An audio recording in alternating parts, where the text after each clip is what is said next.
আর এই সূরার সেন্ট্রাল মানে আসল যে উদ্দেশ্য সেটা হলো নবী জীবনের পরীক্ষা এবং মানুষের পরিণতি সম্পর্কে এই সূরাতে বিস্তারিত আলোচনা করেছেন আল্লাহ। এবং 4টি গতিপথ আছে এই সূরার।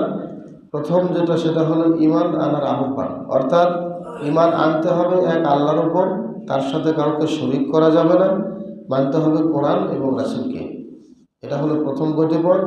দ্বিতীয় গতিপথ হলো কয়েকজন নবী ও তাদের জাতির ঘটনা প্রবাহ, অর্থাৎ বেশ কয়েকজন নবীর ঘটনা তুলে ধরা হয়েছে এই সূরায়। তাদের জাতির লোকেরা কিভাবে তাদেরকে প্রত্যাখ্যান করেছিল তুলে ধরা হয়েছে সেই ইতিহাস। 3, ব্যাখ্যা ও পরীক্ষার মুখে তাদের অবিচলতা, অর্থাৎ তাদের নবীর সকল নবীরা সকল বাধার দেয়ালকে ডিঙ্গিয়েছেন, সেগুলোকে মারিয়ে সকল ক্ষেত্রে তারা আল্লাহর উপরে ভরসা রেখেছেন। 4, জবাবদিহিতার কথা স্মরণ করানো, অর্থাৎ গোটা সূরাতে আল্লাহ বারবার পরকালের প্রসঙ্গ টেনেছেন, মানুষকে মনে করিয়ে দিয়েছেন শেষ বিচার দিনের কথা, নিজ নিজ কর্মের প্রতিদানের কথা।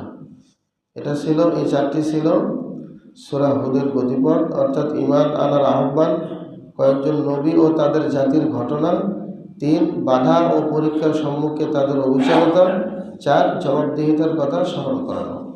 এবার